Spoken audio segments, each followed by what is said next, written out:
Forever is the strangest thing. It's shorter than you think. No think.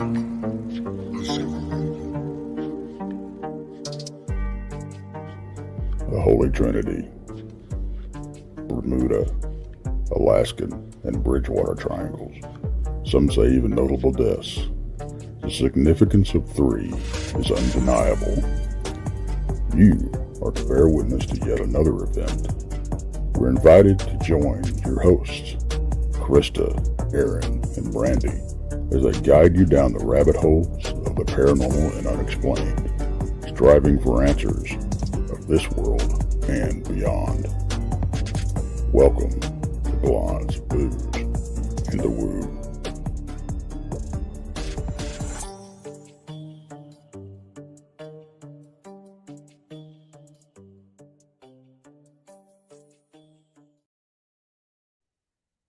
Hello, everyone. Hi there. Welcome to Blondes and Booze and the Woo. And we are excited for you guys to be here. And I am Erin, and this is... I'm Krista. And... I'm Brandy, and happy Brandy. Friday the 13th. Yes. Of course, Brandy has to put that in there. She's like, Yes. I've been so excited. Yeah. Exactly. I'm excited. You know, What I a love Friday the great 13th. to do this show on Friday the 13th. Seriously. I know. Yeah, we're going to talk haunted and creepy buildings and things like that. So it's going to be fun. Before we go any further, though, I want to remind everybody on Monday nights to tune in to Texas Front Porch at 6:30 p.m. Central. Tuesday nights is Van Buren Variety at 7 p.m. Central. And then after Van Buren Variety is Beyond BMR at 8 p.m. Central. Wednesday is Siru Papers at 8 p.m. Right after that is Jason McLean Questions Everything at 9. Thursdays, you have brunch with Bigfoot Michigan Rob at noon. And then Thursday evenings, you have Blondes and Booze at 8 p.m. And Friday night, you have Blondes and Booze and the Woo. And they're all Central All Time. Central times that I said. Yep. So if everybody would go in and like and subscribe and to all those other good channels and those good shows, we definitely appreciate everybody's support on all of them. Yep, absolutely. Absolutely. All of them are great shows. Yeah, for sure. They sure are. I'm going to shout out to some people out here that's in the chat real quick. And then we'll bring our guest in. Hello, Midnight Night Watchers, Gary Spikes, Timeless, Be Kind, Chiro Sounds. Be kind. Hi, Be Kind. Crystal, how are you? Let's go on down here. Let's see. Daryl Denton, hey, how are you? I said Crystal. CD Squatcher, how are you doing? Night Marionette Productions, good evening. Straw Dog, glad to have you. Let's see here. Al, how are you?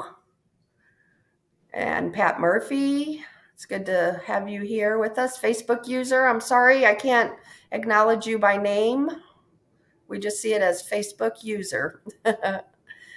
Oh, BMR, our other partner in crime, is on there. Strangeland, Terry, hello. I think I got everybody. And if I forgot someone, I'm sorry. I apologize. I kind of scrolled through real fast, but I'm not going to waste any time. If you guys are ready, I'm going to bring up Robbin and Mike. Real quick, I'm going to give a shout out to Colin, my son. He's out there watching tonight with his friends. So, hey, Colin. Hi, Colin. Hey, Colin. You better not be the Facebook user with no name. Right. I'm going to bring Robbin and Mike in now. Hey, guys. Hey. How are you? Not too bad. How about you? I am wonderful. I am really glad that you guys decided that you guys were willing to come on and do this with us. I'm pretty excited. I've been to Ashmore, like, I don't know, probably 5 times now. Mike, unfortunately, when the team went to Rhodes, I had my daughter got married that weekend. So I couldn't miss the wedding, so Yeah. road. So, but my goal is to come up there really soon. I'm hoping this year or next year for sure. Sounds Yeah, good. because you really missed a good time. I had a great time. I know. I Well, did. yeah. Good. I'll tell you all about that in a little while. But yeah, I had a great time. Yeah, yeah. Let's get into at first. Let's talk about what each of you do, and then the buildings, and then we'll just move on from there. If that's cool. Yeah. Sure. Okay. Whoever wants to start first. Robin? I'm actually I kind of keep busy. I'm a full-time insurance agent. We write all we do is collect car insurance. We write through 48 states, all through the continental United States. That's pretty much the day job that I'm at. Although some would question that because I'm not there lately. But then volunteer EMT with Auburn Fire Rescue, and then own Ashmore States, and help out with another haunted location, Cheney Mansion. Do some stuff with those guys, help them out a little bit too, and I guess that's pretty much it, for the most part. But yeah, keep pretty busy with things. Isn't that enough? Isn't that enough? You also got to throw in there and talk about that van you have. Oh yeah. We own the original Mystery Machine from Hanna-Barbera Studios that they had when they started the cartoon series back in '69. Yeah, and it's really cool. I've seen it a couple times myself. Very cool. Very cool. Mike, you're up. So I run a charity called Lost Limbs Foundation, which helps amputee kids be able to get prosthetics that can't afford them. And I also do the public investigations and private investigations here at Rhodes Hotel, thanks to Robbin's help. As a lot of you guys probably already know the story, but I'm sure at some point we'll probably get into that. Honestly, Mike, if you want to tell the story, because there are people out here in our chat. We have a lot of people who have no idea. We have a lot of cryptid people watching, so. Yeah, I can tell you like the whole thing with all that. Basically, I've been in the paranormal field for a long time, and when I started the charity, I was like, what am I going to do for fundraisers? So the paranormal field was what I was more familiar with, at the time. And I was just like, well, I'm just going to start calling the people I know up and see if they, they would come in. We sell tickets, investigate different locations and all this stuff. And, I met Robbin because he brought the Mystery Machine out to one of my events, and we've been buddies ever since. And, with Rhodes Hotel, it was kind of interesting because Robbin, I think it was, I keep telling people that Robbin called me, but it was actually messages. We were sending messages back and forth. And, he was just like, Rhodes Hotel is up for sale. He's like, what do you think about the charity owning it? And I'm just like, that'd be kind of cool. But, it's like, we just don't have the funds to do it. And even if we had the funds to do it, it's, I'm sitting there thinking, that's kids we could help, so it's like a cool idea. But, and he's just like, well, that's not what I'm asking you. He's like, I'm asking you, what do you think about the charity owning Rhodes Hotel? So I'm like, all right, I'm listening. His idea was, well, what if the money was fronted to buy the hotel and there was no funds, not dipping into any kind of funds, through the charity to do it, and then as a no interest loan going back, and he's like, I'll get all my money back when I get it back. Luckily it was sooner than later instead of like waiting like 50 years for it, right? But so I mean, it's I've been here for like 5.5 years now, so it's been crazy. Wow. But yeah, I mean, none of that would have even happened if it hadn't been for Robbin and Norma.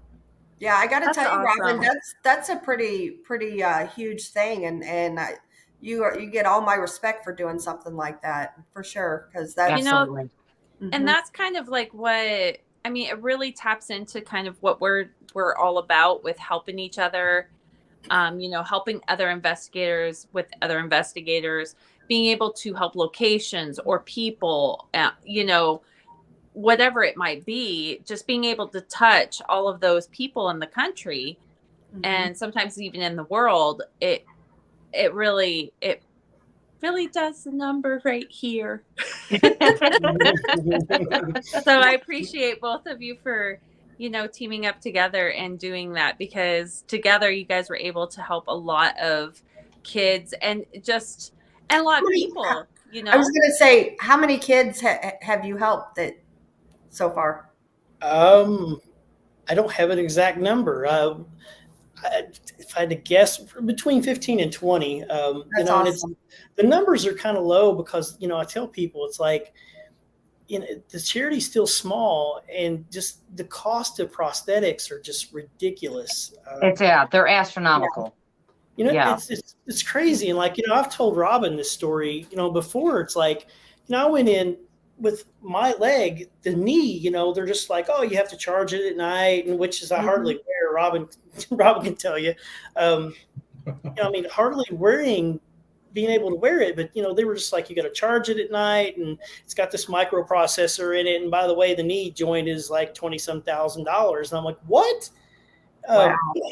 And I'm just like, why? And they're like, oh, the microprocessor in it, it learns your weight, how you walk, and learns your patterns, and blah blah, this and that. And I'm just like, so it's probably the same microprocessor I could go to Staples and buy a laptop in. It's like $300 or $400, but you're charging 20-some thousand because people need it to be able to, function and walk and stuff. And then nobody says anything after that. It's like, yeah, it's because I'm right.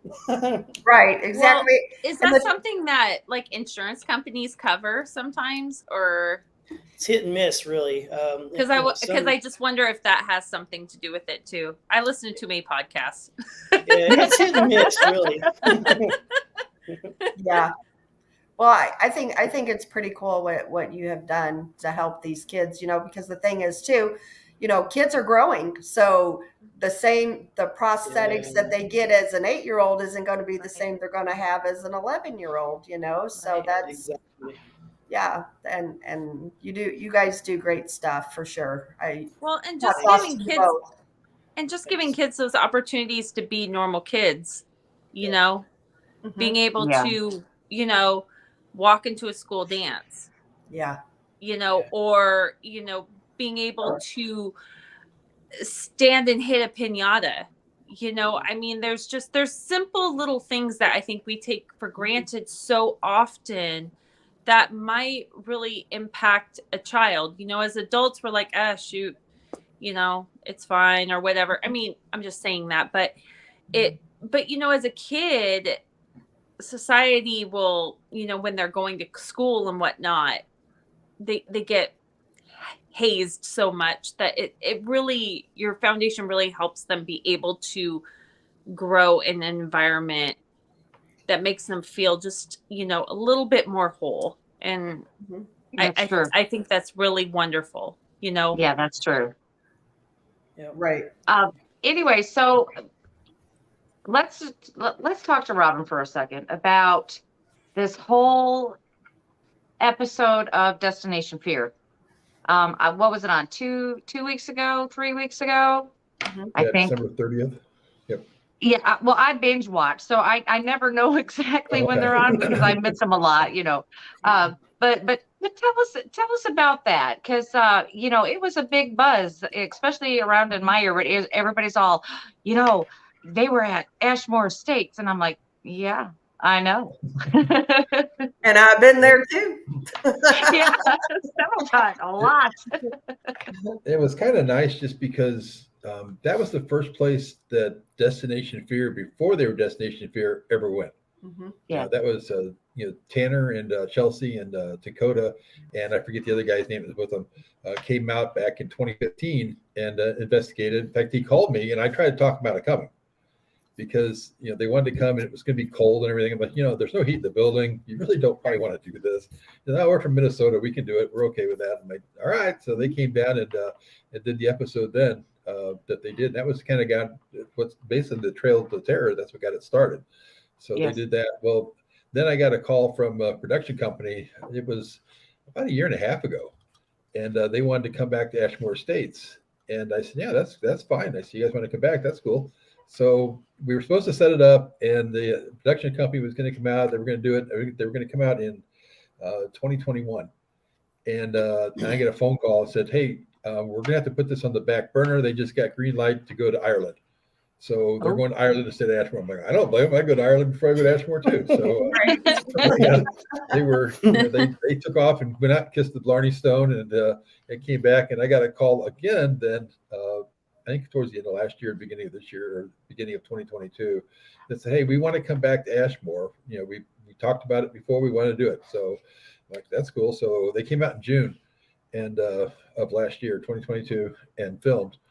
For the show. So it was kind of nice having those guys back. Tanner Alex had not been there before. Tanner and Chelsea and Dakota had been. So they were kind of familiar with the building, but it changed so much from them. They were there in 2015 because we did a lot of work to the place since they were out there. So, but yeah, it was fun. Those guys, I wasn't hesitant at all about having them come out because there's some shows that I really don't want out there. And, just because of the way that they're going to do certain things. And but I didn't feel that way with those guys. So they came out and shot the episode. And I really didn't even bother to hang out with them out there too much. Talked to them a little bit when they got there, and that was pretty much it.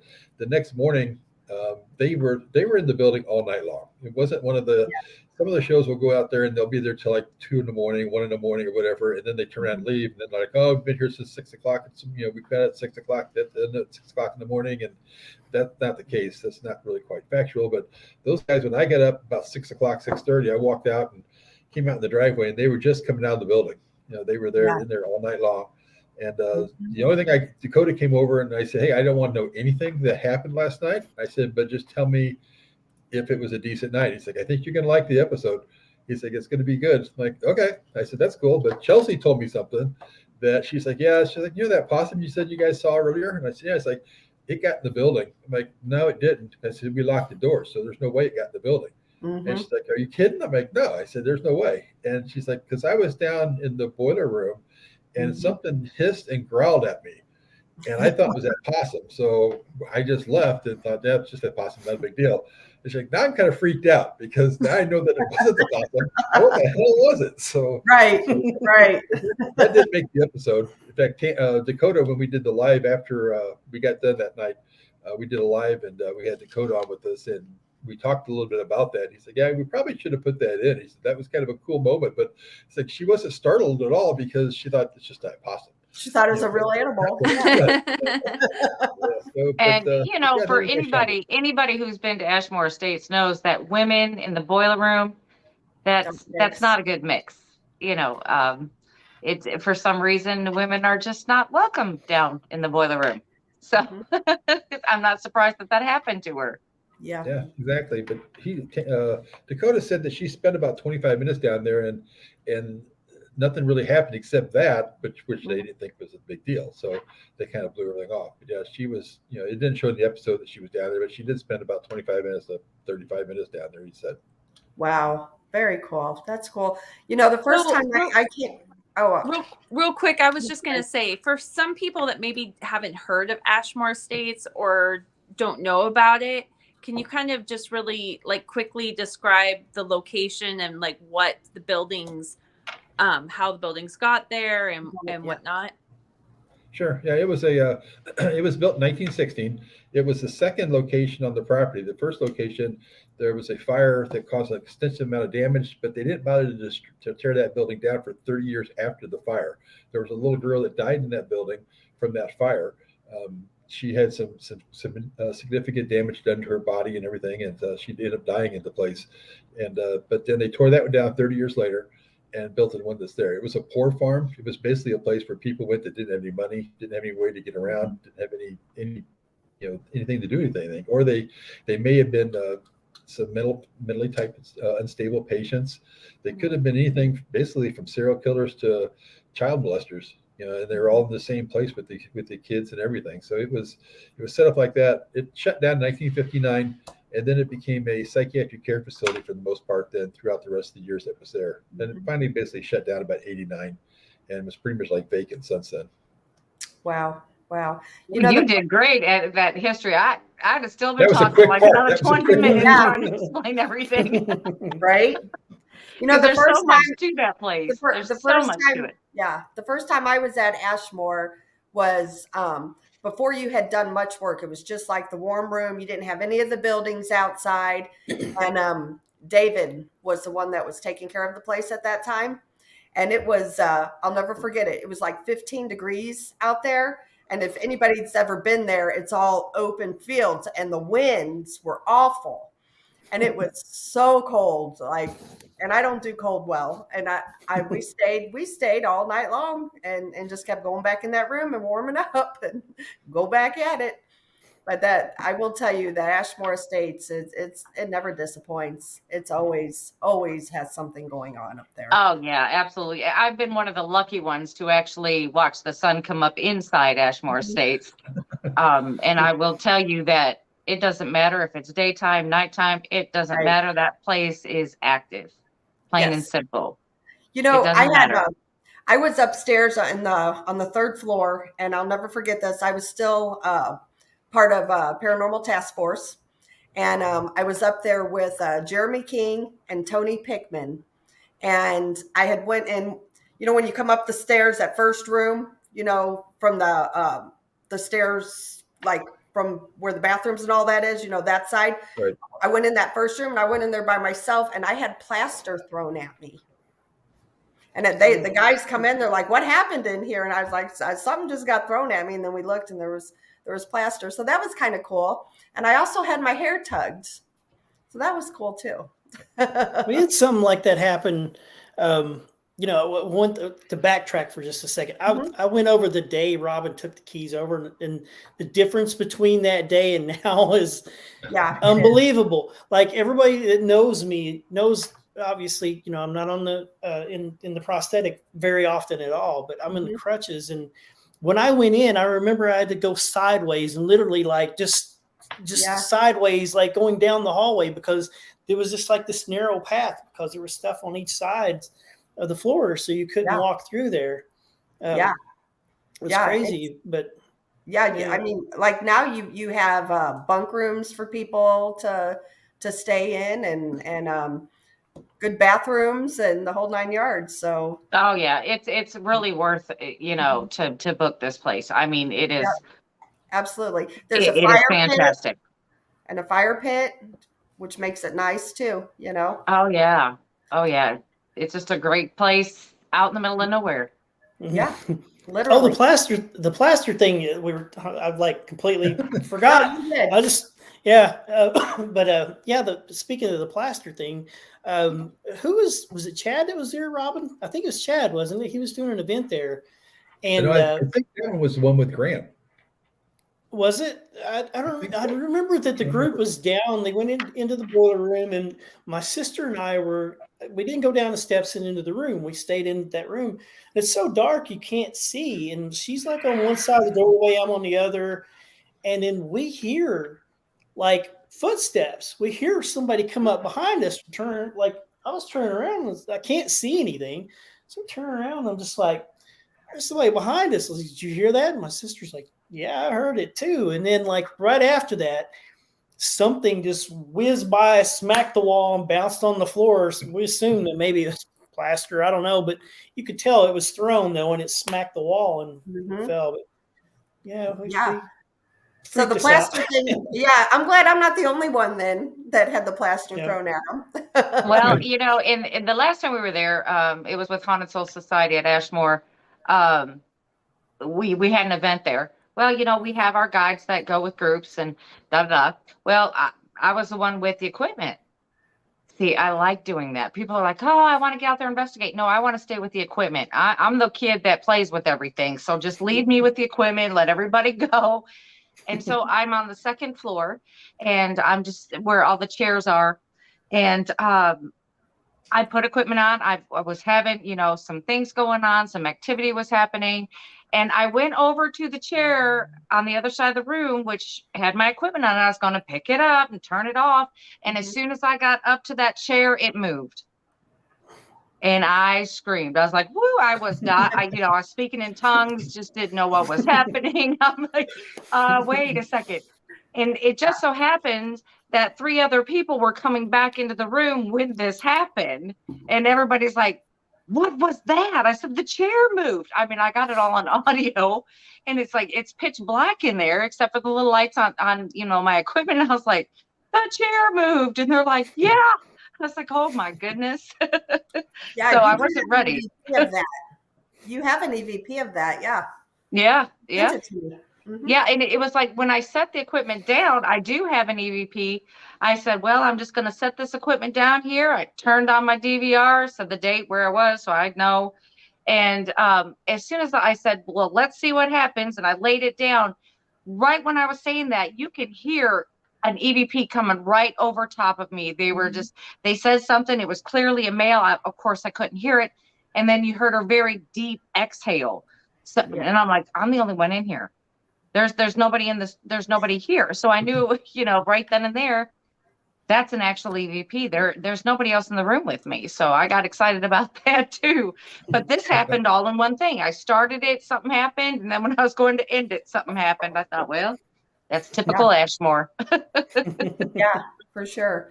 For sure. And I've seen that you have some Friday nights open for this year, don't you? Yeah, we've got a few Friday nights that are still open. Saturday nights are all booked except for February and November, December. Yeah. And even our Januaries. I don't think we have any Januaries left really right now. They're all booked up for Wow. Saturday nights in January, which Yeah.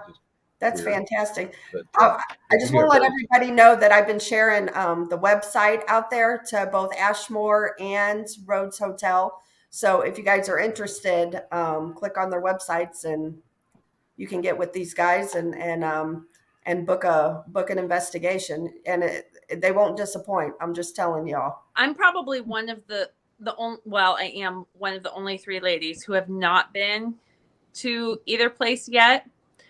And I am looking forward to when I can go, because I've heard nothing but like awesome things. It's one of the places that's on my bucket list. Yes. Yeah, you definitely need to go. So feel proud. You are on my bucket list. It's on a bucket list. Feel honored.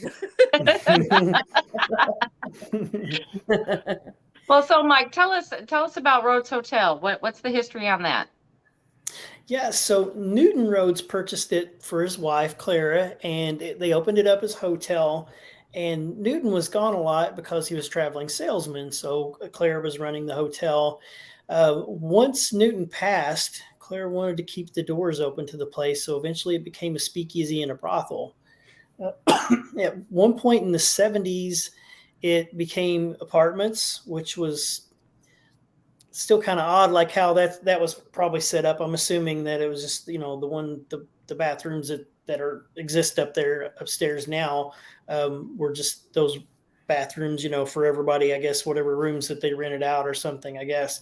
I don't know. We had a few people that came in at one time that said they lived there. And of course, every time that they've been there, I wasn't around, so I couldn't talk to them.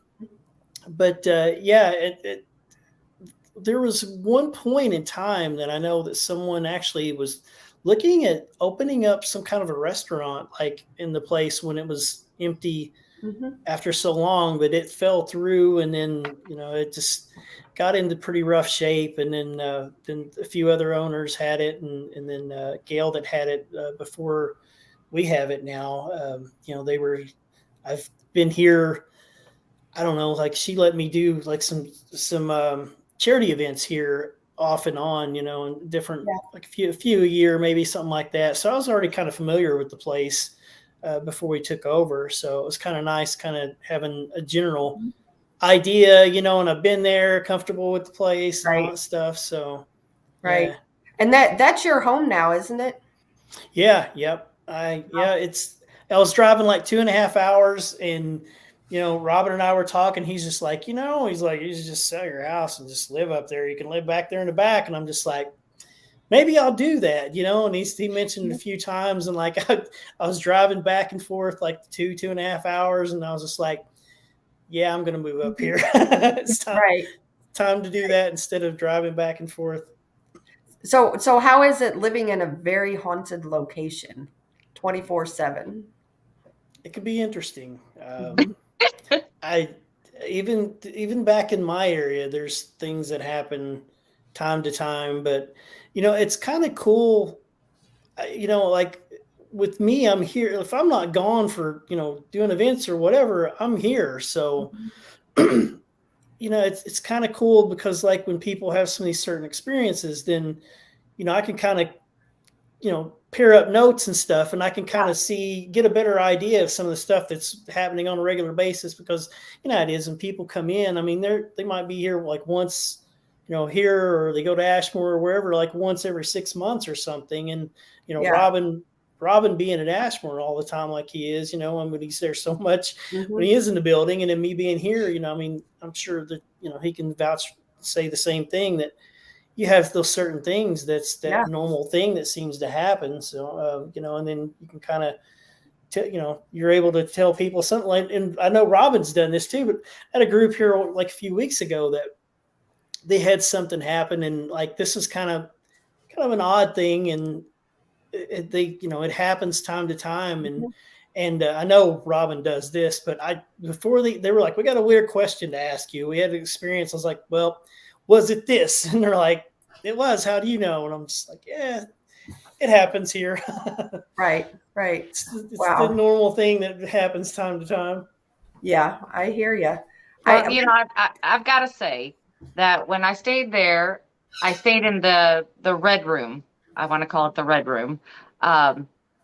And unfortunately for me, it was the first room that me and another lady decided we were going to investigate, was the room that I was staying in. So we got up there, and we're listening, and we've got our recorders on, and I'm hearing this whining type of thing, and I'm like, that is kind of scary. And I'm looking all over to see what's going on and where's this noise coming from.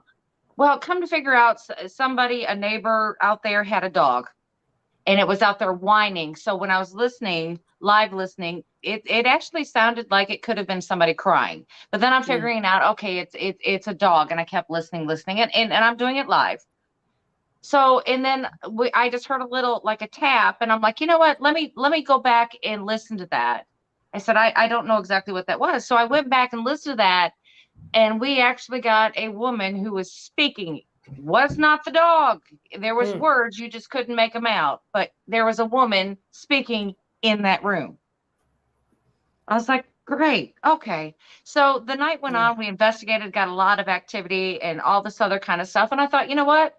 I'm going to turn on my video camera. I'm going to videotape myself while I'm sleeping to see, if anything happens, while I'm sleeping. So about 15 minutes in, I think, and I'm still awake. My camera loses its battery power, shuts off, light goes off, nothing. I'm like, all right. I've had that happen before, no big deal. So I, got another battery, hooked the battery up, went again. 20 minutes later, everything shut off all over again. I said, well, forget this, flipped on the light and went to bed. I said, well, we're sleeping with the lights on. That's it. We're sleeping with the lights on because this is not happening. So it was a very interesting place, and I can't wait to come again. I recommend that place too. I mean, I had a great time, a ball. We were in the poker room.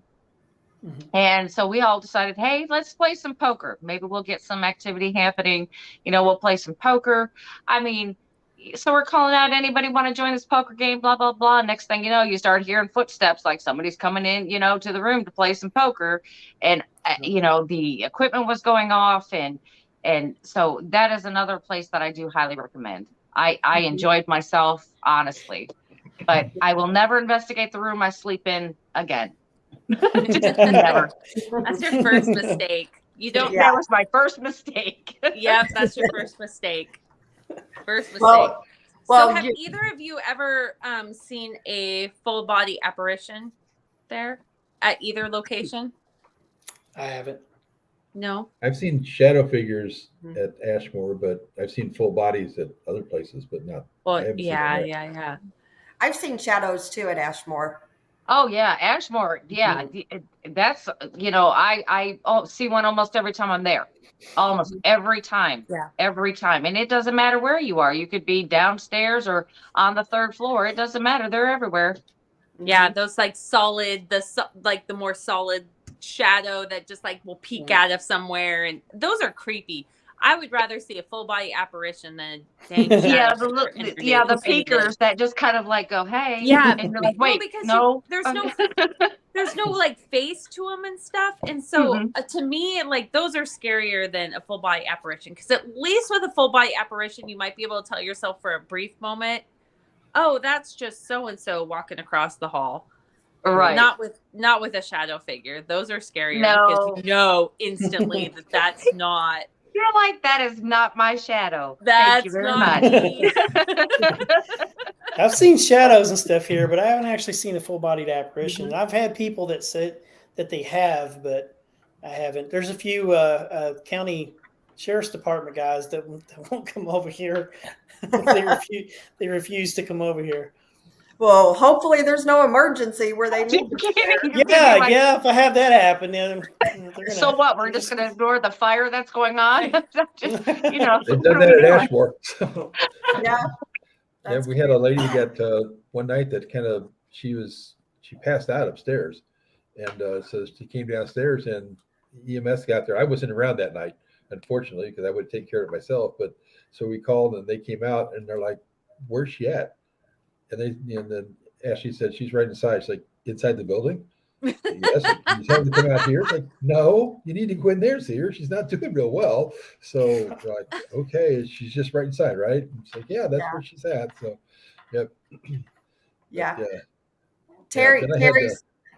I I had two deputy sheriffs show up one time when and this was kind of funny because they came up and I was standing downstairs and they showed up and like, "Can I help you guys?" She's like, "Yeah, we got a 911 call out here."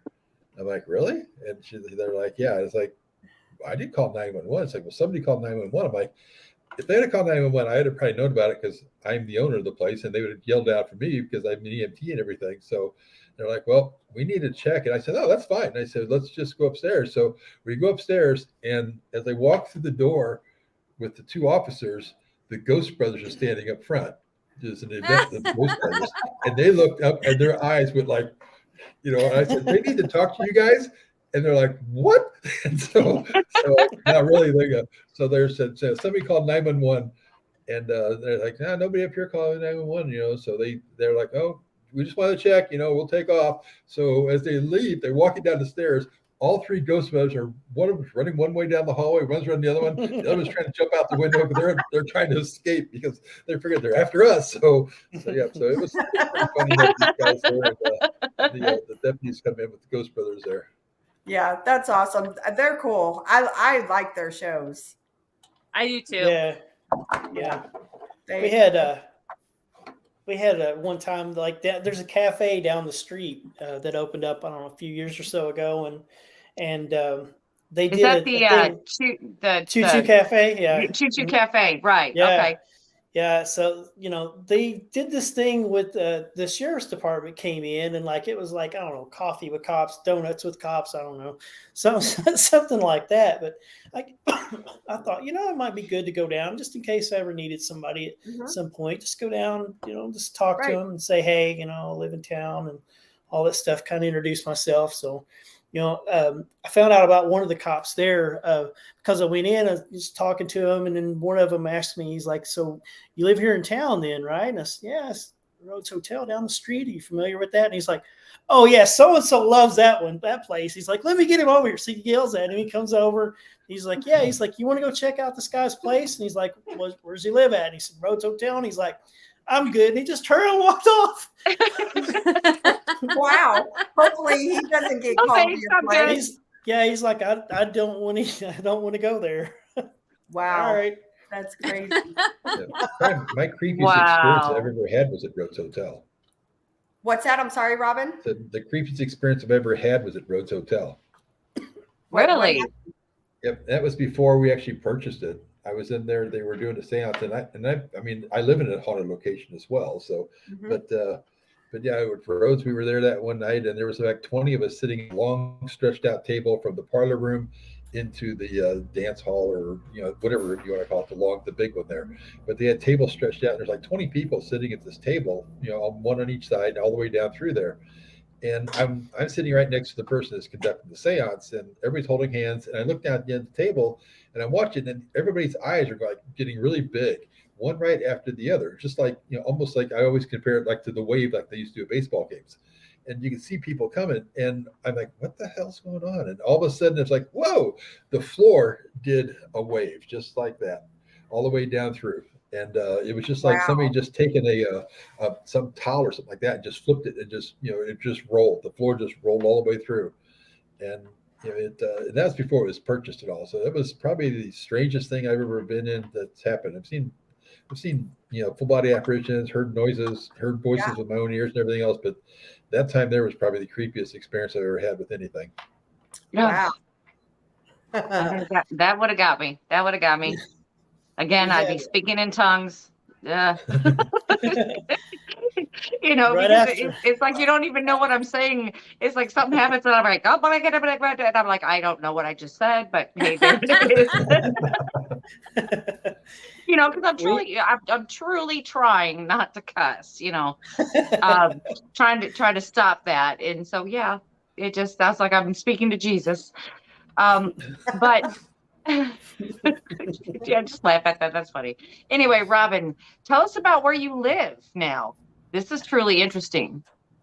We live in an old movie theater. My wife and I bought this old movie theater when actually I was looking for an office place, and so this movie theater was there. So I went out and looked at it. Well, it was weird because when we opened up the door, in fact, Ashmore was in bad shape. This might have even been worse, because before we could get inside the door, we had to cut down a 2-inch tree that was blocking the door from getting open. So we cut this tree down so we could get inside the door. So we go inside. There was no power in the building. There's no windows. There's no movie theater, so there's no windows there. And you couldn't see anything at all. So I looked around everything, and I had a friend of mine with me, and we saw it looks pretty structurally sound. So we decided to go ahead and make an offer. And the bank owned it, and they said, well, we can't find anybody that wants to buy it. Make us an offer. If it's not too crazy, we'll probably accept it. So I made them a crazy offer, and they didn't accept it. So, but then they countered offered with it, and the bank president called me and goes, hey, he said, we'll make you a very, very low interest loan, just as cheap as possible on everything. You can now pick up the keys today. And I'm like, so I said, well, let me think about it. And I told my wife, I think we're going to buy a building. So, but I told her, I said, I'm going to buy this building, but you can't go into it for at least a week. And she's like, what? I said, yeah, you can't go into it for at least a week. Smart husband. Yeah, so she's like, okay. So it was probably about 2 weeks, and I finally let her to come inside. She hadn't any idea what we bought. And so we came in, and she's like, well, this isn't so bad. I'm like, yeah, it's not now, because it's been 2 weeks, and I've already got the dumpsters in and out of here and gone. So we ended up buying the movie theater, and we were there for about a couple of years. And then we decided to, I told her, I said, we're here so much, we got to just build a house in it. So she's like, there's no windows. I'm like, yeah, you just cut them out. It's not a big deal. So 6,000 pounds of concrete block later, we cut windows out, and we built a house inside the movie theater. And so we've got this 2-story home there that, and so you guys have been there. So we hold events in the back and do some things like that. But it's kind of fun. We started doing it and everything, and we started, we have motion lights we kick off and on. And this is back when we started building. I think it was like 2000 or 99. It's probably 2000 or so. 2001 we started building the house there, and we saw motion lights kicking on and off without anything. We heard voices in the building. Also, we pretty much knew it was haunted. And so we kept kind of going on with it, built the house, got everything done. And then a few years later, probably about 5 or 6 years ago, we were doing a newbie night, because we did investigations there, and there was all kinds of activity in the theater. We probably have as many, if not more, activity in the theater sometimes we did at Ashmore. And but we end up doing an investigation there, and some friends of mine came along with the psychic mediums, and they started picking up on some weird stuff. And just to make it really, really short, they picked up on a serial killer by the name of John Wayne Gacy. And so they picked up on him inside the theater. And since then, he's been picked up again by 2 or 3 other psychics that came in too that didn't have any idea. I was standing next to Tony Pickman when he picked up on him there at your house. Tony. In fact, when Tony picked up on him, he came up to me right before we had a break at Unity Day. He goes, "Hey, I got to talk to you." I'm like, "Okay." He's like, he said, "It's kind of something weird." I'm like, "What do you mean?" He's like, "Well, I saw somebody when I was standing. I had to go to the bathroom, and I saw somebody stand at the top of the stairs when I went to go use the bathroom." I'm like, "What big deal? You see people all the time." He's like, "Yeah, but this was different." I'm like, "What do you mean?" He's like, "It was a serial killer." And I'm like, oh, really? I said, who'd you see? He's like, John Wayne Gacy. I'm like, oh, he's back. He's like, what the hell you mean he's back? And I said, well, he's been here before. I said, didn't you know that? He's like, no, I have no idea. Yeah, he did. I know Tony, and I believe Tony, but then I don't trust any psychics. Sorry, Aaron. Mhm. But so I mean, because he could have seen the episode, he could have seen that. But when he came upstairs, he wanted to go up there and look around, and he went over to the Armoire, and he told us something that I was standing next to him when he did that. I was there. Yeah, but he picked up on. He said there's paintings in this armoire. I'm like, no, there's not. We sat there and argued for 5 minutes. I'm like, they're not in there. I cleaned that armoire out. I know they're not there. Well, he says he's protecting them. I'm like, they're not in there. And I said, I've cleaned it out. But that we didn't know about that armoire when Brad Kling did the episode. We didn't know about the paintings in that armoire until after that episode was out there and shot and developed and everything. Because I contacted the attorney and asked her about the armoire, and she said, well, I used to keep paintings in that armoire. And so nobody really knew that at all except for myself. And then I told Brad about it later, but it was nothing. It wasn't out in the public where anybody would have picked up on that and seen it. So when Tony picked up on that, I'm like, well, that's pretty much the real deal, because there's no way he would have known that. Yeah. That was the first year that I came to your Para-Unity. I came because they spoke. Tony and Deb spoke, and I actually brought them up there. Yeah. Okay. Yeah, that was a good one. I'm looking forward to this year's. Yeah, it should be fun. Yeah. It'll be a good fundraiser too for the charity. How many years have you done this? This will be number 10. Number 10. Okay, so this year then will be my third this year. So yeah, there's nobody that's made all 10 of them. I think there's maybe a couple people that have been to 8 of them. But the first year we had some snow, then we had like 20 people there, which was, I mean, I was pretty happy with. We had 20 or 25 people there, and we weren't actually doing it for the charity at that time because I didn't even know Mike then. But it was just something to do to get out of the house. Yeah. But it's kind of grown, each year, and it's been kind of crazy with numbers what we've been doing as far as the donation we're able to make. So it's worked out pretty well. Yeah. And unfortunately, just to let our viewers know, unless you're sitting there the day of, tickets sell out for the next year that day. Yeah, so within probably about 15, 20 minutes. They're gone. Last year, we were sitting there. Robbin, you told us tickets were on sale. I got on my phone, and that's how we got our tickets. Yeah. So, I mean, that's how quick they sell out. So yes. It's a pretty cool event, though, that you do. I always enjoy it. You always have great speakers. And always enjoy it for sure. Thanks. In fact, I got yelled at quite a bit in 21 because we had that was the year we had to split venue because of the pandemic situation. The COVID, yeah. 50 people, so we had to split venue, and we told everybody to pay attention, because we were doing the stuff, when they could go on, they could view it live, and we were told them what they were doing, and the people at the firehouse didn't pay attention. Some of them did, some of them didn't. And because they didn't get tickets, and they finally got them a little later, but it was kind of a fiasco. Yeah. Terry just commented. She said, "I only missed the first one. Truly a fun day."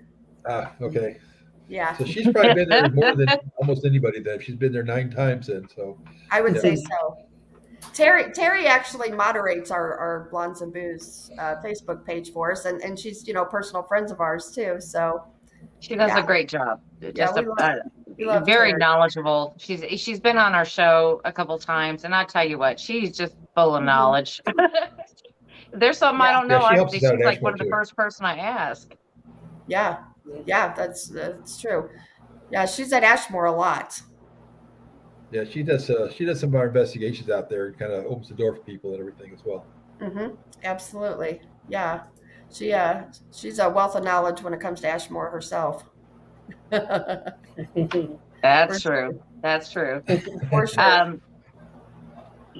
So like we were saying there, the tickets for the Para-Unity Day, which will be on a Saturday, those will sell out immediately. Now they've decided to do something a little different for this year, which you still have tickets for. And do you want to talk about that for a minute? Sure. Yeah. Friday night we've got the bread and Bradbury Clean Brothers from Ghost Lab. They're going to be there. We're going to do like a pizza party on Friday night where you come in. Tickets are $20 for that, and they're going to talk about some of the behind-the-scenes stuff that they did with Ghost Lab and the stuff that the producers don't want you to know about, and that they did. And if you know Brad or Barry at all, they don't hide anything. It's like No, they you're going don't. to hear everything that's going on. So they're going to be doing that. We're going to have pizza with those guys. And then on Saturday night, we've got Dr. Rebecca Foster is going to be there. She's going to do a gallery reading, and then we've got a catered dinner coming in. They're going to bring it in, and that'll be really nice. It's great food, and she's going to do that. The tickets for that are $50 for the gallery reading and the catered dinner. And we've got February 1st as the cutoff date on those tickets, and you can get those. You just go to Eventbrite and just basically look up Unity Day in Auburn, Illinois, or you can go to our Parent Unity Day page on Facebook, and there's a link there as well to get you to it, so you can get tickets to that. And we donate 100% of the money to Lost Sons Foundation. We don't keep anything back. We donate everything out. We're doing the food stuff on Saturday when we do the daytime stuff. We don't even take money out from that. We just donate it all. Just take care of it. Are you going to be doing silent auctions again? Oh yeah. We've already got stuff. In fact, Mike donated. He ended up with a lot of stuff that from Destination Fear and from he's got a bunch of other stuff. I haven't even really looked at the tote, Mike. There's a lot. Well, hey, excuse me. Wait a minute. Let me just stick my nose right in here.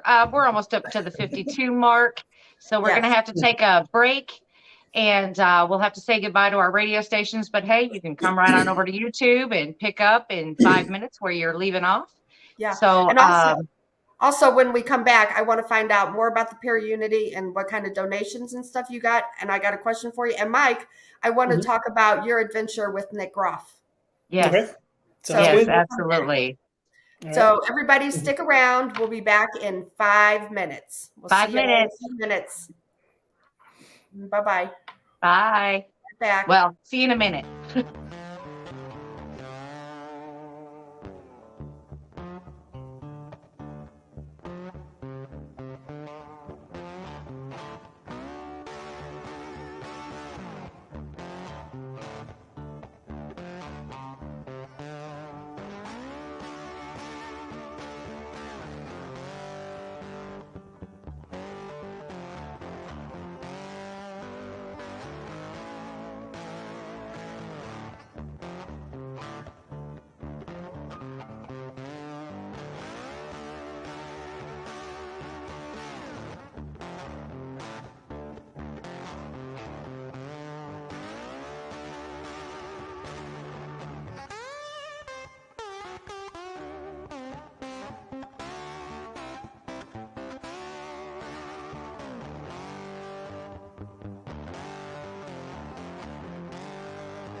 4 minutes to go, folks. 4 minutes.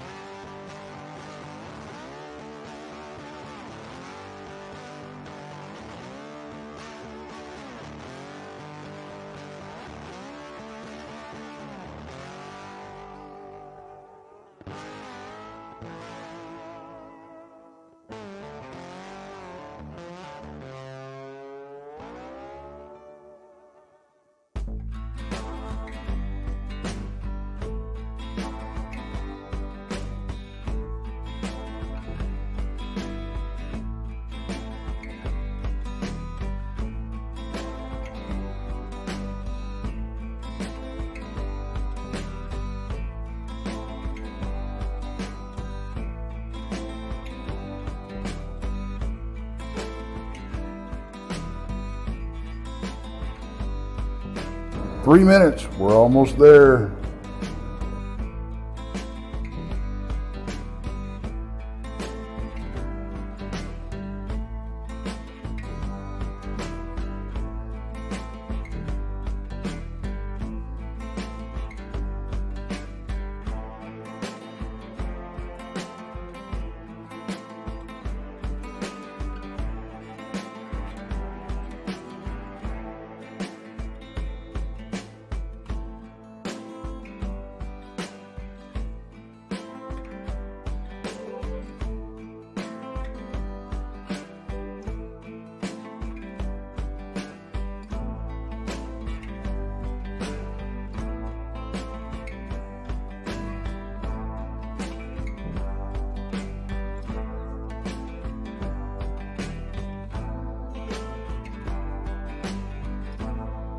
2-minute warning, guys. 2-minute warning.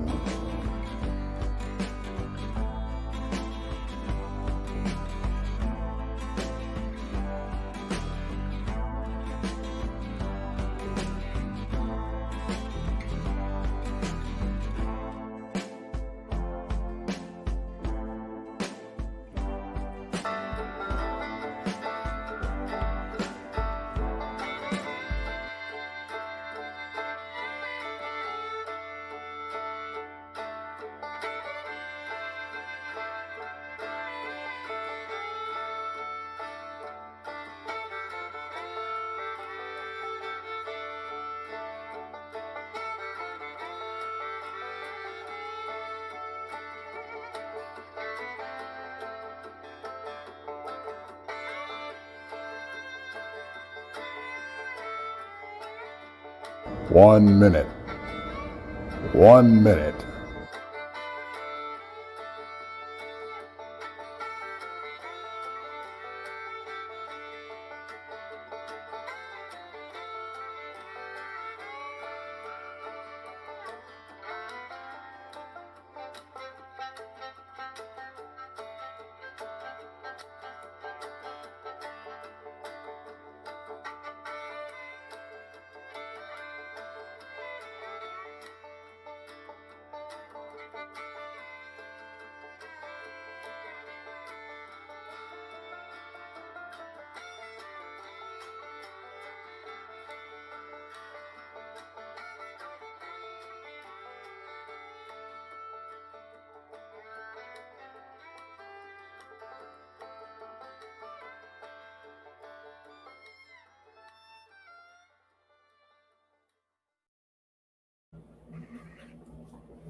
Hi, everybody. Welcome back.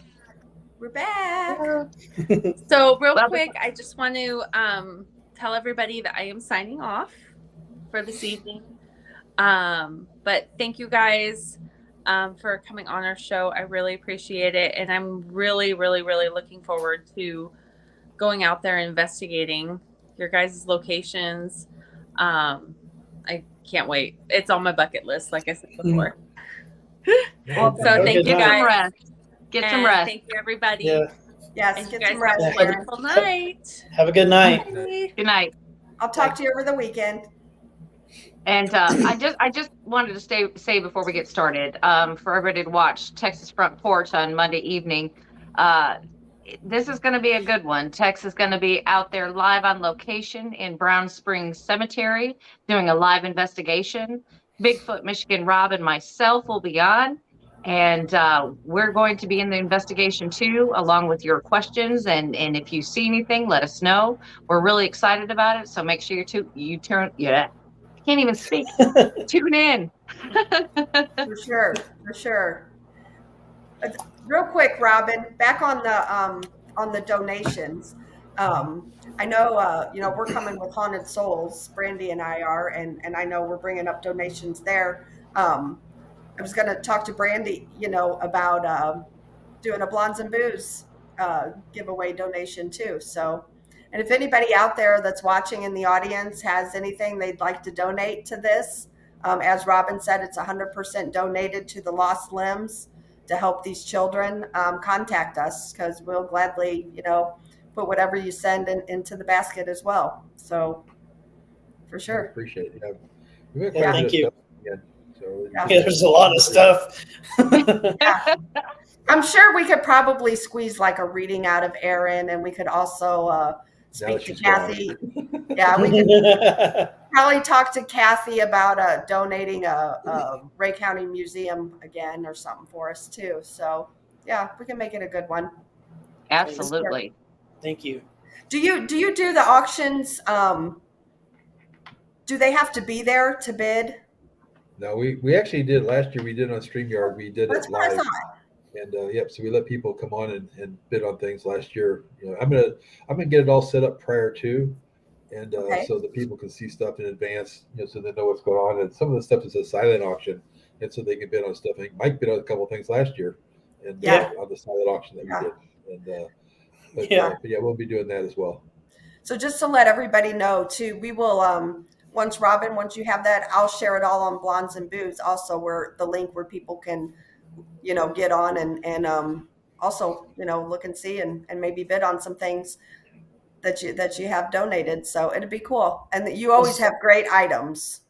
There's Always. some really cool stuff in there. I sent some Oh, stuff back with absolutely. Robbin not too long ago. Like, there's stuff I sent a few things back in a tote with Robbin. There's stuff that's signed. Of course, Kane Hodder signed some stuff last year, but there's some stuff in there with him. Robert England. There's a lot of cool stuff in there. Yeah. Well, I had to cut out for a minute because I had to show one of the items. Now, there's a story behind this one. Barbie. Maybe Tim Miley will win it. It's a Barbie with a prosthetic leg. It's so cute. And Tim Miley won that last year. And he's like, what am I going to do with a Barbie? Well, my daughter wanted it. She went with us and she's like, well, I'm glad, he got it because that's one of her heroes is Tim. And he ended up giving it to her. So this is one of her prized possessions. She doesn't know I have it right now. Nobody tell her I have it right now. So it is in good hands. It's right here. There you go. One of the few times I wore it, I stomped on Robbin with it, right? Right. Real quick, Facebook user is asking, Robbin, if you wouldn't mind talking a little bit more on it. They're wanting to know the backstory of John Wayne Gacy and the theater. Why would he be seen at the theater? Is what they're asking. There's I think it's still on Amazon Prime. There's an episode. It's a Strange Curiosity. I think it's episode 3 on Strange Curiosity. That the whole thing's in there, but it's a long story, but just to keep it really short, we were doing a investigation that night. A bunch of new people that never been in the building, never investigated ever in their lives. So we're doing this investigation, and we did a walkthrough. And I went back and took headphones back. I had headphones for everybody. We're going to listen to it. And so 3 of my friends that are psychics decided to walk through the building, and they started picking up on stuff. And they picked up on digging, and clowns, and jail cells, and he picked up on the song "It Ain't Me" by Creedence Clearwater, and all this other stuff. So they're going through the whole building. They came in, sat in the theater room, and they're like, "What's this all have to do with this building?" And one of the ladies told my wife, who was sitting on the floor in the back of the room, said, "Norma, I don't want to alarm you, but John Wayne Gacy's standing right behind you." And she's like, "Okay." It's like, he's not going to hurt you. He's here to talk to us. And so they're like, "Okay, why the hell is John Wayne Gacy here?" And my wife's like, "I don't know if it makes a difference, but when I was in college, my roommate's brother was killed by John Wayne Gacy." Wow. Like, okay. And there was 2 other guys there with him that night. And they said, "Well, when he went to prison, all the paperwork came across my desk. I handled all the paperwork when he went to prison." And then she told him, it's like, "Well, that armoire upstairs that you guys had some experiences with and felt some negative energy, that was owned by the attorney that represented John Wayne Gacy." So it kind of all just kind of came together. And since then, we found all kinds of other weird stuff. When he lived in Springfield, which is only like 20 minutes away from us, he lived on a road in Springfield called Normandy Drive. My wife's name's Norma. Her dad's name's Norman. And so there's thousands of streets in Springfield, and he happened to live on that street. And he married a lady that worked at Myers Brothers. My mom worked at Myers Brothers. And it was just, there's all kinds of weird stuff that went along with this. But yeah, so that we don't really, I always tell people when we show the episode and I talk at different conventions, which I'm going to do one in April, I got to go out to Virginia and talk about it. I always tell people, like, if I was sitting where you guys are, I would think this is total BS. I wouldn't believe it at all. But when you've seen it and lived it, and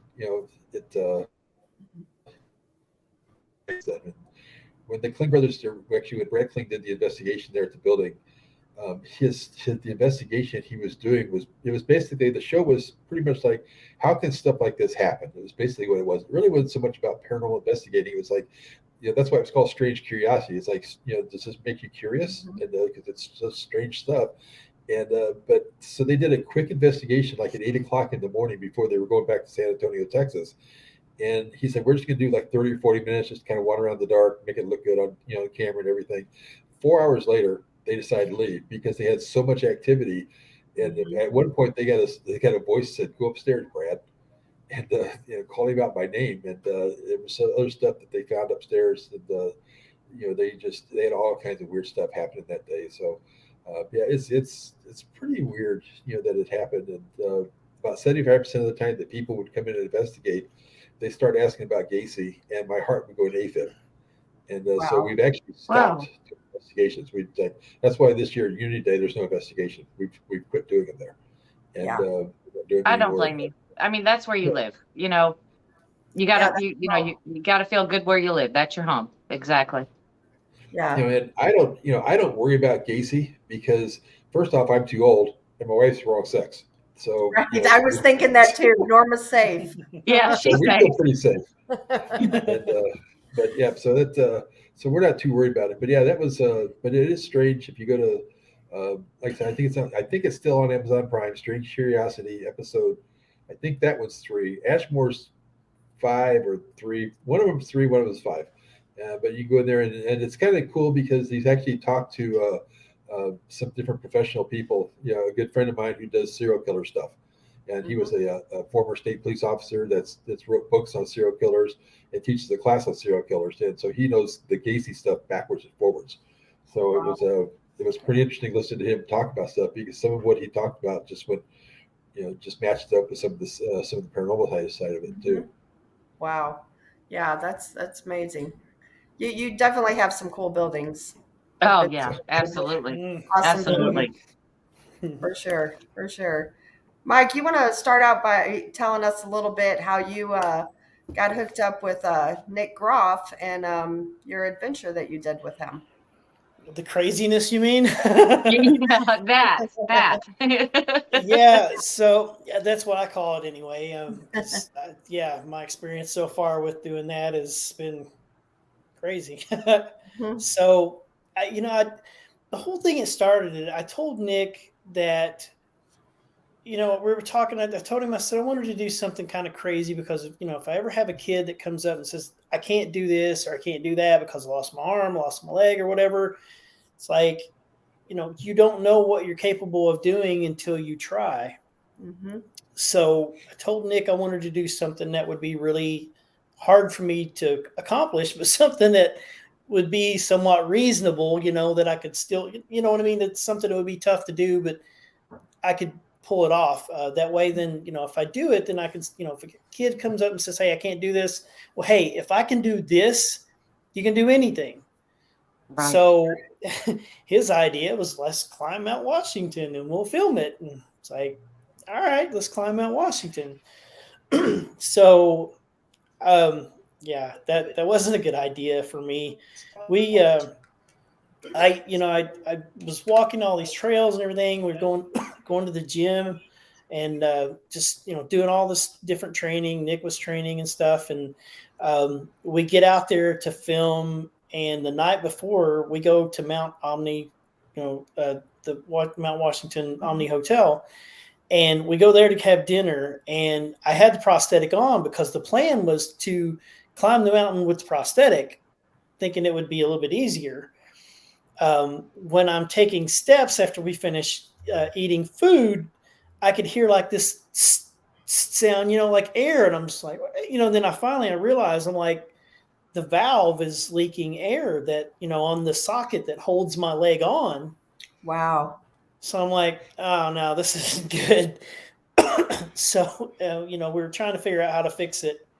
The next morning, I told Nick, I was just like, we're ready to film this. Everybody's here. I was like, I'm just going to do it on crutches. So we started at like 7 a.m. The plan was early afternoon, 1, 2 o'clock. We're thinking we'll be somewhere having a steak dinner because we finished the mountain and stuff up. I got off the mountain when it was dark that night, like maybe, 8, 9 o'clock, because it was so crazy. There were areas that I couldn't get across, like we had to cross like creeks and stuff, and I couldn't do it on crutches. So Nick's like, jump on my back and I'll have to carry you across the, these little areas that you can't do on crutches. And it was so much, I knew it was going to be tough, but it was so much harder than I was thinking that it would be. I mean, there were areas like these rocks, these big, huge rocks, and I remember in spots that I didn't have crutches. The only way I could get up was to put my hands down and just scoot up on the next rock, just to go up each rock that way. And it took so much time. And then what you don't see in the episode is at one point Nick was like, I'm gonna have to carry you through this one area because it's so bad. There's no way you can get through on crutches. By that time, my body was giving out. I was exhausted mentally and physically. You could tell it. And then I got hurt. At that point, we were like, Nick literally went up to the summit to get help.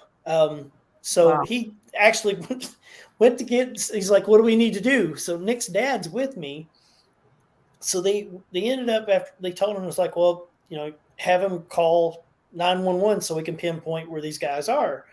So Nick's dad calls 911. They pinpoint where we're at, and they're just like trying to figure out how. They're like, we can't do a helicopter because the wind gust at the summit was 72 mile an hour that day. Wow. Yeah, it was insane. I mean, the temperatures were dropping just as we were going up higher, but they ended up coming up to the conclusion that the cog railway train that comes up on one side of the mountain that goes from the bottom up to the summit there, they were like, okay, we'll take it up and get as close as we can. So then they call back and they're just like, okay, you guys, this is the plan. We're going to come get you with the train, but I had to go another half a mile. So I didn't have my crutches. By that time they were at the top. I was like literally going hand over hand. Anybody that's watched the trailer for that episode, at the very end of it, like those last few seconds, you see like the sun setting and I'm moving across the top of those rocks. That's how I got that last half a mile. Wow. Wow.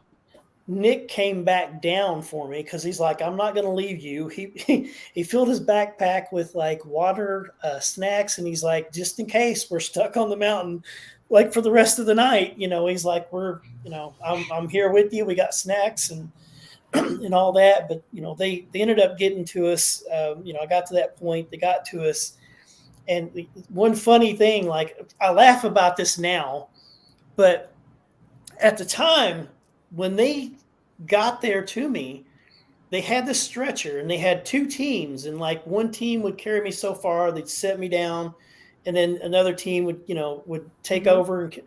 But I'm laughing about it now, but at the time I was like, it's not funny. Right. I told the guys, just like, cause they were they strapped me down to the stretcher. And, I'm like, I'm on the mountainside. It's like, if they slip, something goes wrong and, I get dropped, I'm done.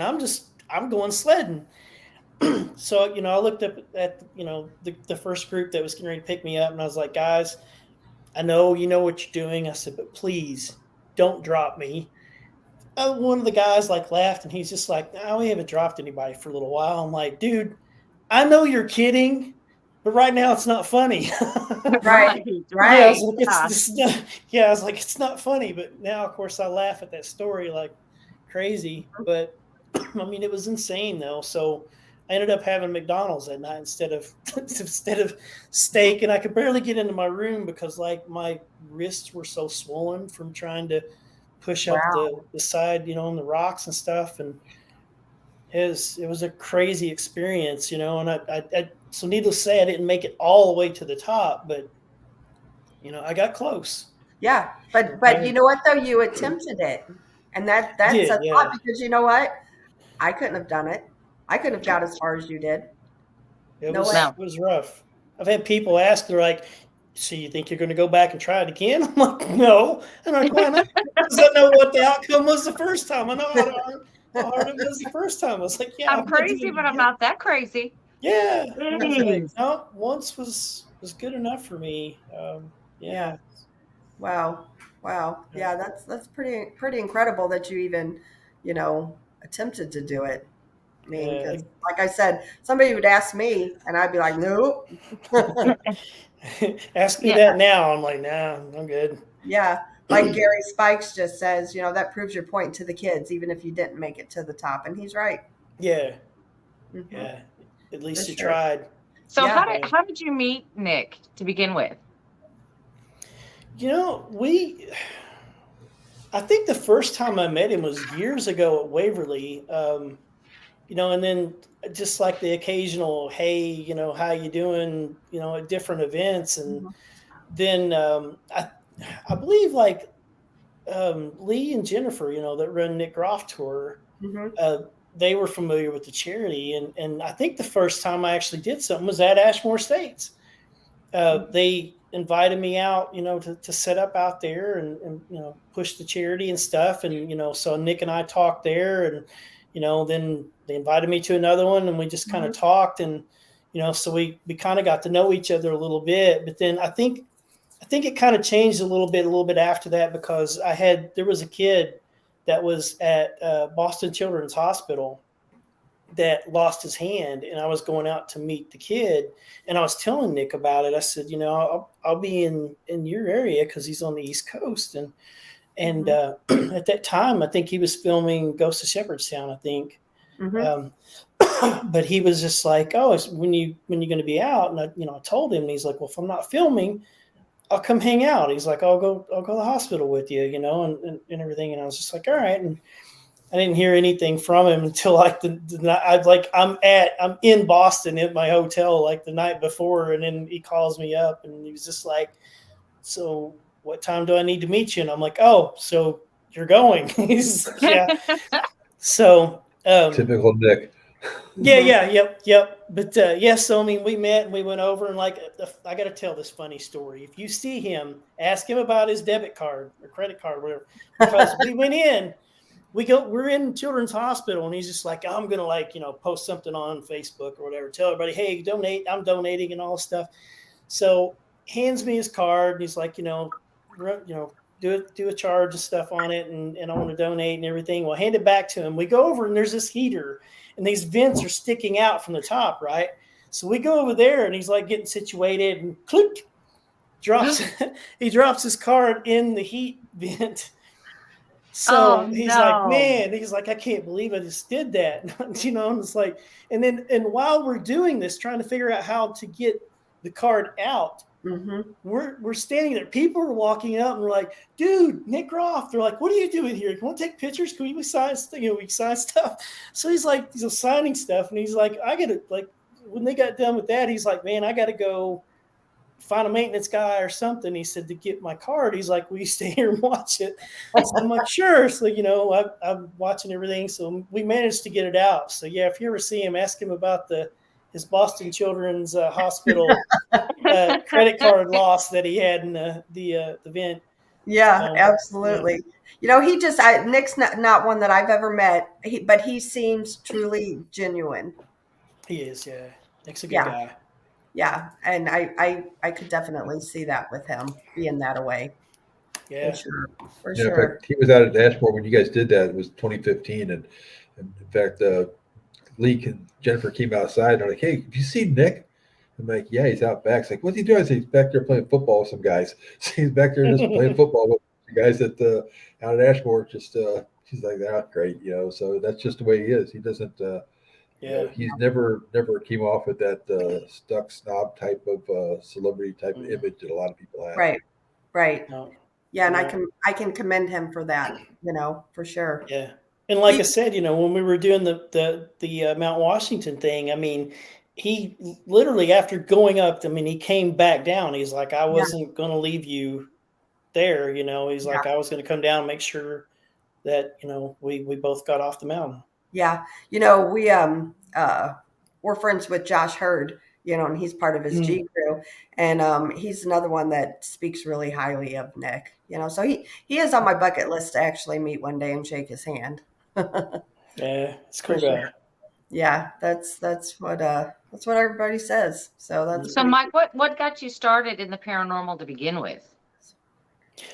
I had a friend that I would go hang out with every now and then, and we'd watch movies, play games, whatever. And I went over one night, and they never told me any stories about their place. And I was there. It got like 2:00 in the morning, something like that, and I didn't live too far away, but they were just like, I know you're not that far, but got extra room, crash in the room, go home the next morning, whatever. It's so late, So I'm like, okay. And how, there's times you wake up and you're trying to open your eyes, and then there's times you open your eyes and you're alert, like right off the bat. I opened my eyes, was alert, and there was a little girl standing beside the bed. And literally, I turned my head and turned to look back, and then she's gone. And I'm just like, they don't have kids. So, so the next morning I was acting kind of weird, because I was just like, it kind of freaked me out. So, I'm just like, yeah, I got to go home. And they're like, you're acting weird. You okay? Everything all right? You feeling okay? And I'm like, yeah, I'm fine. And they're like, did you see the little girl? And I'm like, now you tell me this? Yeah, I'm like, now, why didn't you tell? This is information you tell me the first time I come over to hang out, Right. Right. Yeah, but they failed to do that. So, but yeah, I mean, after that happened, then how it is. You got all these questions that go through your mind, and so then start going to these different places, and just doing different tours at all these other places, and I ended up at Waverly Hills, and I kept going back for the tours and stuff, and then eventually started volunteering there, and then. At one point, Tina was just like, what do you think about handling the private and public investigations and stuff? So kind of all that stuff just pushed me right into it. Yeah, I like Waverly Hills. I mean, I've only been once, but I'm looking to go back sometime. Mhm. But yeah, that place is something else for sure. It Crazy is. things. Yeah, It crazy is. things.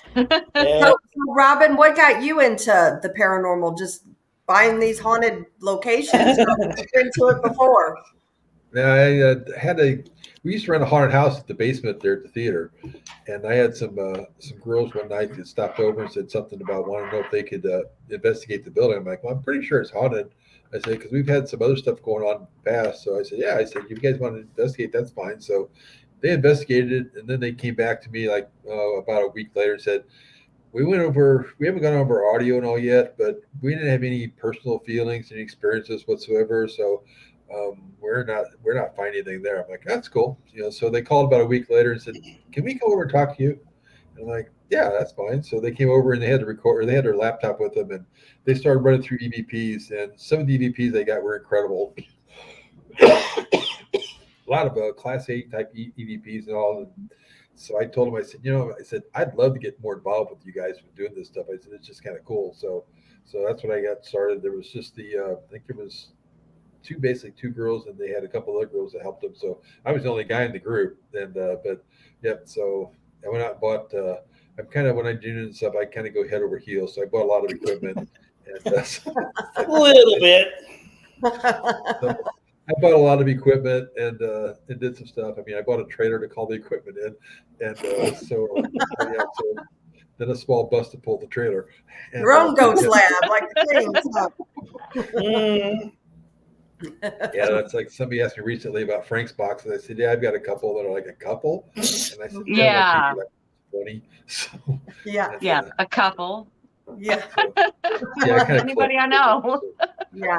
Do you want to explain to some of our viewers? They may not know what the Frank's box is. No, yeah, actually, Frank Sumption started these. There was basically, everybody looks at like the SB7, things like that, some of those type of boxes, or the portals and stuff like that. But Frank Sumption started that years ago. And what a lot of people don't realize is that he didn't start it to look for ghosts. He built those to try to talk to aliens. And that was the whole idea. In fact, if you look at a lot of his boxes are all hand done. He basically did them with just whatever scraps he could find. And but most of them all have like wood burning on them, and they'll have aliens drawn in from wood burning that he's done with them. So, but Frank was the original one that pretty much came out with these boxes, and he ended up selling to people, and a lot of people took advantage of him. And but yeah, so I ended up buying most of them from one particular lady that was trying to sell them, and so yeah, so I just acquired them. And Frank Frank passed away now, but I sent him a message once before because he said something about collecting these boxes. I said, well, I said I use them and I loaned them to some people, and they've taken them. I said, but he said, yeah, everybody's just trying to take these so they can turn around and sell them, make money. I said, I'm not selling these boxes. I said, it's not going to happen. And I mean, I've had people offer me $2,000 or $3,000 for a box, and I said I won't sell them. So I said, just it's going to be a hell of an auction once when I die. So, but, and I always tell Norma, I'm like, make sure you know that these are worth this, and these are worth this. So Yes. somebody along say, I'll give you $50 for all of them, and you take it. I said no. So, but yeah, so that's yeah. In fact, I actually have somebody that asked me if he could be put on my will waiting list. so that they can contact me when the auction is going to happen. I'm like, gee, thanks, thank you. So, It wasn't you, Mike, was it? No, it wasn't me. No, it wasn't me. I was kidding. Well, Robin, you're probably going to have to go around and put little tags on everything on the bottom of them, so your wife will know how much to sell them for. pretty much, yeah. Like, Because I collect a lot of stuff, and the Frank's boxes are one of them. But yeah, but it's I've had John Tenney borrowed one a couple years ago. I loaned him one. Actually, I loaned him one in 2019, and I was supposed to get it back in 2020. Well, we all know what happened in 2020, so I didn't get it back in 2021. And Greg and Dana Newkirk borrowed one. In fact, it's in their the episode on Hellier that they did. It's in one of their episodes because they caught some crazy stuff on it when they did the episode, but they did filming. And John told me he had a lot of personal experiences with that. He said it was amazing what came through on it, and he said it's very personal, very emotional for me. So I'm like, well, that's cool. So so they seem to work pretty well. Yeah, they're awesome. Is there any TV show out there, any paranormal TV show that has not hunted Ashmore Estates? Because honestly, I think yeah, because the list is getting real short of who hasn't. Yeah. Ghost Hunters, Ghost Adventures, and Destination of Fear have all been there. Yeah. And Ghost Hunters didn't find anything. And but I think that was primarily because Ghost Adventures did it, and then Ghost Hunters did it after that. And I think they were it was that little feud they had, Hatfields and McCoy type feud at that time. Right. So, but Kindred Spirits has never been out there. Adam's been out there, but Amy has not. Okay. And Chip's been out there, but not really to investigate, just an event that we did. Mm-hmm. But there's a few shows that haven't been out there, like Kindred Spirits, Portals to Hell. Nick's never done any filming out there other than Ghost Adventures when he was out there then. They did one episode. I mean, it's out there, and they did it. I didn't know they were going to do it that night, but they did it after an event that they did there. And Johnny Hauser was there, and Elizabeth Saint was there. And in fact, Johnny was at the end of the hallway on the third floor, and right up by the door, and something poked him in the side. And while he was sitting in a chair down there, and Nick was joking with him because at that time Johnny was going to start doing some episodes with like Johnny Hauser versus the Velisca House or whatever he was doing. And so Nick said, "So we're going to do Johnny Hauser versus Ashmore Estates?" He's like, "We'll talk about it, but I'm not quite sure right now." So he wasn't sure if he wanted to do that after that night. But yeah, there's still a few that haven't been out there. So hopefully sometime maybe some of them will come out. But a lot of them don't like to overlap. They don't want to do the same thing that somebody else has done. Sure. Right. Yeah. So it'll probably be a couple years before you see another one. I wouldn't say that. I guess that's a big hint. I wouldn't say that. I can't really say anything other than the next one that comes out is going to be really completely different than needs ever been done, I think. Oh, wow. Well, that piques my interest. Really, it does. And even though I love watching all the shows because you've been to these places and you're like, yeah, I know exactly where they're at, or yeah, that's happened to me there, or But when somebody does something a little different, I'm always interested, to see what happens. That's pretty cool. Yeah, for sure. Yeah, we've been trying to get somebody to come out to Rhodes to do an episode out there because Rhodes has never been on TV. Yeah. But I talked to Destination They Fear have about got it. to. Yeah, destination. It's too small for destination fear. Actually, Ashmore Estates is too small for destination fear. They don't like to do places that small. And I mean, it's 15,000 feet, but they like 25,000 minimum. Yeah. And, what about the race chasers? Because they were just at the Ray County Museum. Well, they've been there, but not to film. Not to film. Gotcha. Yeah. They were Well, just they there. had an event, didn't they? Didn't they do like all day and all night? Yeah, they did it in April. They did it all night. And then in October, or maybe it was November, they did a day and night, which they said they've never done one like that. So they decided to do that, and it went pretty well. In fact, they've already booked the same thing for December of this year. They're doing I saw that the back to back again. Mm-hmm. I like them guys. Actually, like I said, when they came over to the Ray County Museum, you know, Kathy and I are really good friends, and she's like, "Come on over." And so I liked, you know, some of the things they did and stuff with the attendees and stuff. So it was pretty cool. Facebook user says, "Been to many places. Ashmore is the scariest location I've been to." Yeah, so. I was thinking about coming out to Ashmore when the race chasers were there, and I think the temperature like plummeted and it was freezing cold, and I'm like, cold. Yeah, I'm like, I already know. I've been there. It's cold. I am not going. You know, yeah, like, some of the people that did the daytime didn't do the nighttime. Yeah, I'm like, no, right? Because I mean, you're only like that location's only like 4 hours from me, so it, you know, that's minimal for me. I travel everywhere.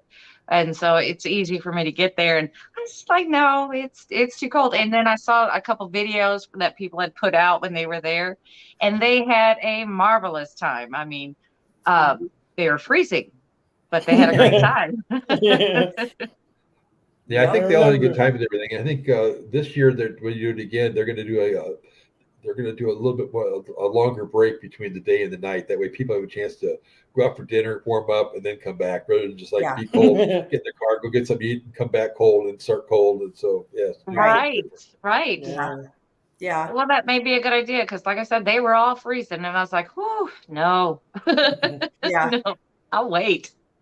I remember, I think it was last year I did an event. I was like, I was a guest, and I was speaking, you know, about the hotel and the charity and stuff. And Mike and Chris were there. They were guests, and like we went in. They were doing like donuts, and you could, like, you know, that morning, and you could meet the guests and stuff. Mm-hmm. And I was in there, you know, talking to Mike and Chris, and like some people fans of theirs came up, and were just like, "Oh, can we get a picture?" You know, so I'm just kind of moving out of the way, and Mike and Chris were just, no, come on, get over here, you know. So then I just jumped on the end, and then when Mike's on the other end, and he's like, "Look, it's a Mikey sandwich," and like joking around, and it was funny. Yeah, those guys are hilarious to hang out. They are hilarious. Actually, Mike, he is a hoot. I mean, he really is. Yeah. Yeah, I had a good time with them up at the museum for sure. Yeah. For sure. Yeah, they're fun. Yeah, they're a good time. They are definitely a good time.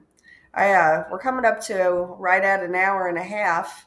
And does anybody else have any other questions out there for Mike or Terry? I've been trying to kind of ask as they've been putting them up. Yeah, I've been trying to scan. I mean, people have been just chatting. I've been trying to scan what's going on, but yeah, I think I'm going a little blind here between the lights and the camera. I'm like, ooh, I can't see. Right. But you know, like I said, if anybody out there is looking to investigate, these two places are phenomenal. Yes. I recommend them 100%. If somebody could put the link back out there, you got it. Thank you, Krista. I'm doing it both right now. You know, like I said, even if you're a skeptic, I don't care. Something is going to happen, and I can't even explain it. It just gives you, you know, such a rush when you're in there, and things start happening and popping, and all you have to do is just sit and be quiet and wait for it to happen. You don't have to go searching for it. You don't have to chase nothing down. It just pops up. There it is. You know, I can't tell you how many places I've been where, you know, it makes you chase you everywhere. Not in these places. Nope. You just sit there and you just wait. It's going to happen. Robbin, you were here when you were here when Grant and Chad were here. Yeah. We did a charity event here, and Grant Wilson and Chad Lindbergh came out, to help us with things. And I was telling them an experience that I had right after taking over, the very first public investigation that we did. Like, I always take my crutches and lean them into the wall, like enough in an angle, like to where they won't fall. Oh.